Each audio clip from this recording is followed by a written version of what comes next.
Hey guys, the Dude of Two, and I'm coming back with more Joseki Dictionary.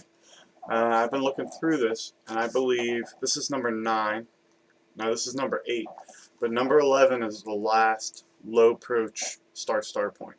And then we're gonna switch it up a bit on here. So just to give you a heads up, we've still got 3 more start point Josekis to go. Excuse me, this one's gonna be a little more interesting. It's not going to be one of the attachment, excuse me, sorry, one of the attachment Josekis. This one's actually going to be a pincer, and it's not going to be the tight one-space pincer that forces the common response, which is a jump in the corner. This is going to be a high 2-space pincer. So without further ado, let's go into this new Joseki here. Let's get my zoom in. My zoom going on, and then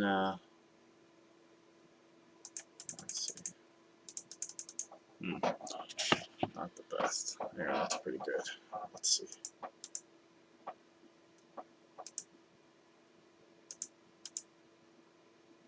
Yeah, let's turn this a little bit this way. All right, we're good. I'm using my homemade wood burned board. So it seems to show up pretty well on this. Here's the Joseki. It's a start point, and normally we've been showing on here, but to switch it up a little bit, I've been trying to do both sides, so I'm going to go over here. And then we have a standard low approach, and then as I said, black does a high 2-space pincer here. It's fairly common. Actually, let me lower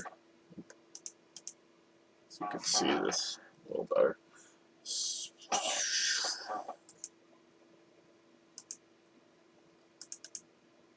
One more.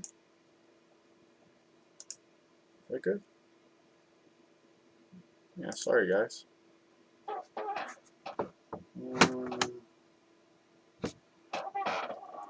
Let's zoom out one more.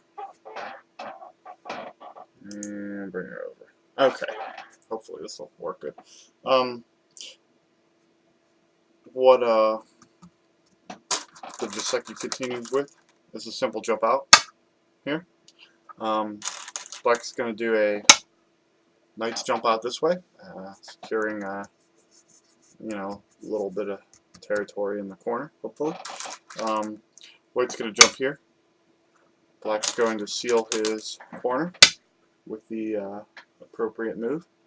And now, interestingly, White's going to jump right under this number 3 black stone, the third stone placed down, this black stone. And White has a bit of a base, and he has access to the center.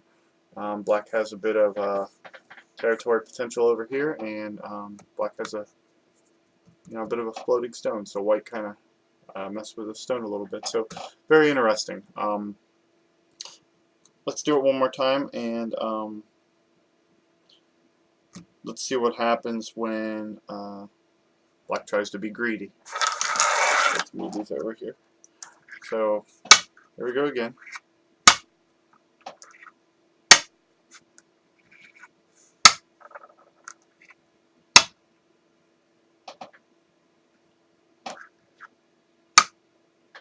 Over here, and now black wants to try to mess with the space here, right? So black's going to do a simple attack here, cutting off White's ability to play underneath the stone. This is a bad move for black, because now the simple answer is White can just take the corner. So now White has a corner and access to the center, where before he had a split corner and access to the center. And this, isn't really that great of a compensation for it. Now black has a running floating group, which he didn't have before. And depending on the situation, could be really bad for black, especially if White has another stone up here, something like this. Black would be a mess. So another example of black being greedy, because whenever you have these wide pincer moves, you're not really playing territorial, you're playing for influence. So it causes some problems when you decide to play greedy. You decide to try to take a big territorial profit and just kind of change your mind in the middle of things. So let's see here. Another way black can be greedy is to just play down here and just say, I want all this. This is all mine, mine, mine, mine, mine. Problem is white gets this move here. Actually, yeah, this move right here. What you're doing is you're capping black off. And black says, well, I mean, it's really not that big of a deal, right? I could just slide out this way. And white says, no, you really can't. And black says, oh crap, I gotta fix this weak point here. And white's just gonna cap off here. Now black is blockaded in the corner, and there's no real easy way out, and white's just gonna get white's gonna be very happy with this result here. Let's see what happens when white messes up.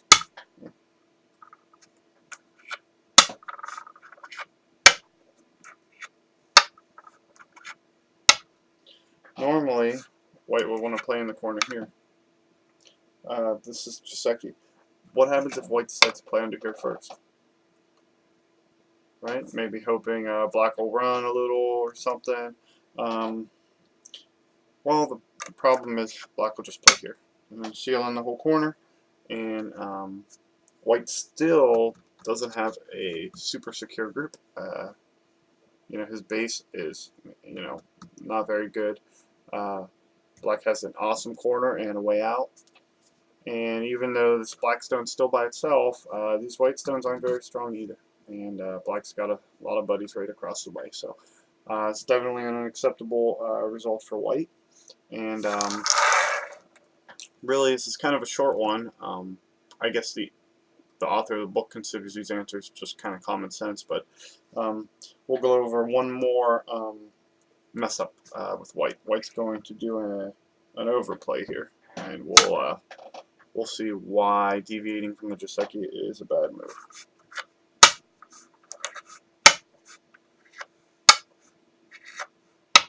So what happens if white simply decides, you know what, I'm just going to jump in the corner? Well, I better keep my stones connected. And black says, no, I don't think I'm going to let you keep your stones connected.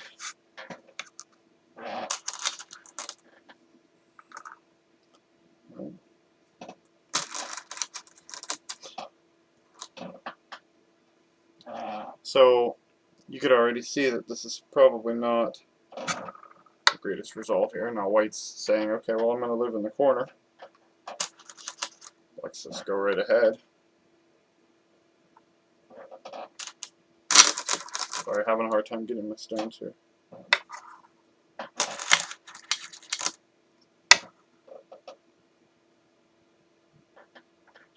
Now white's worried about this.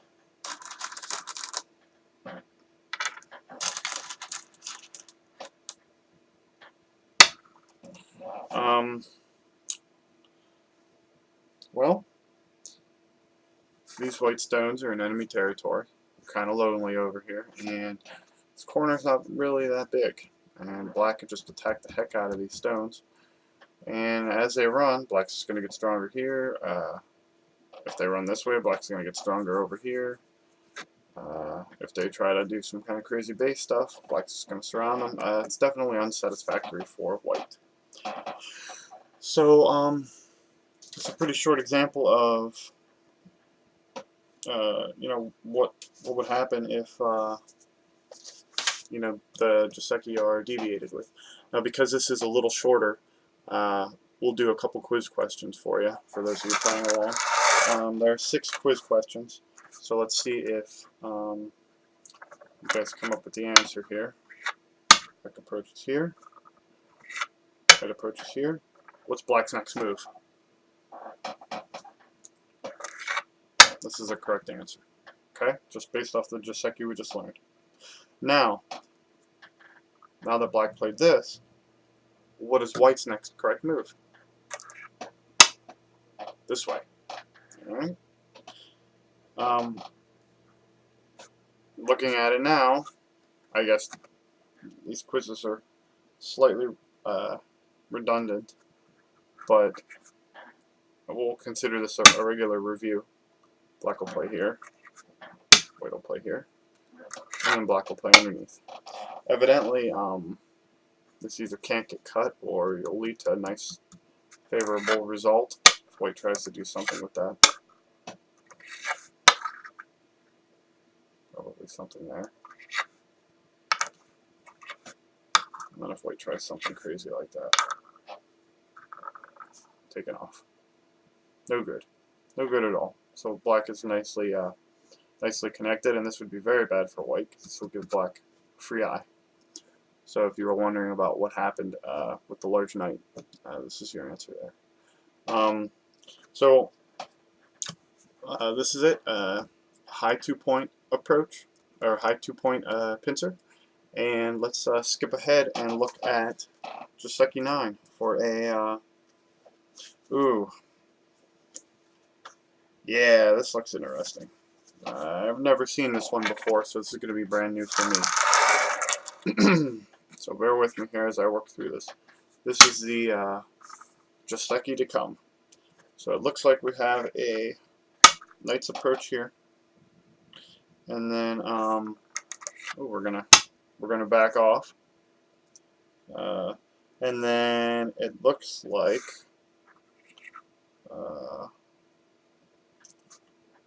regular jump into the corner, which is pretty normal. And now, oh, I have seen this before. And then we have this this issue right here. This should be an interesting one to learn. I've seen this many times, and it just seems terrible for white. But it is Joseki, so let's see. And then right here, and then black comes up.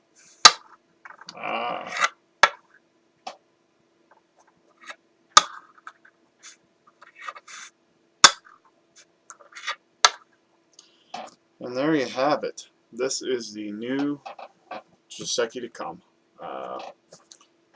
Looks interesting. It's a little different than the way I play it out, so hopefully I can figure out that the way I've been playing it out is wrong, and be able to exploit some of the black's weaknesses a little better instead of just leaving him blockade me in with no extra stone out here, even though it looks like it's ladder trapped. So let's see what the book says about this future episodes. So let me break it down here. That was Joseki 8. I just gave you a preview of Joseki 9. Let's see, Joseki 10 will cover another, I guess another low approach Joseki for star, and then it looks like Joseki 11 is one more low approach, and then after that, 12 and up is going to be 12 and up is going to be different approaches. I believe there's a high approach Joseki, and then we get into some Komakus and a Sansan, and I think there's a 5-4. So it should be an interesting conclusion to our little series here. I think after number 10, I'm going to do a review of 1 through 10. And then I have a really cool idea for an interesting video I haven't seen anybody do. And I've been collecting, collecting some good information on this topic. So hopefully after I do number 10, I'll have to put a little bit of work in this video coming up. You know, pulling all my research together, make sure I get everything correct. But it should be really interesting. And again, I haven't seen anybody do it on YouTube before, so it should be helpful for you know, beginner to intermediate players, kind of around my level. I haven't messed with KGS lately, for those of you asking, interested. think I said in my last video or two that I had a bad experience. I just got real busy with school and I left, and I came back and I played a game and lost it, and I lost like 3 ranks, and I lost 1 rank by not playing. So I'm a little frustrated with KGS. I'm thinking of maybe switching to like OGS, or maybe I'll just suck it up and just work my rank back on KGS. I don't know, but that's what's going on with me. I got some time off for school, so I'm hoping. I think I got like another month and a half till summer's over and school starts up again. So I'm hoping to make it through this book, and then give you guys some Joseki stuff to practice along with me. So that's about it. Sorry for making the video longer than it should have. It was pretty short. So we'll conclude this one, and we'll start on the next one. Hope you guys are enjoying this. Questions, comments. I try my best to get back to everybody. I think I've been successful. I think everybody who's written to me has at least gotten the thumbs up thing. If you made a comment or if you had a question, I always try to get back to you. Even criticisms and comments, I try to write back. So feel free. I mean, it might take me a while, but I should get to you. Alright, that's it. You guys take it easy, and I'll see you next video. Later.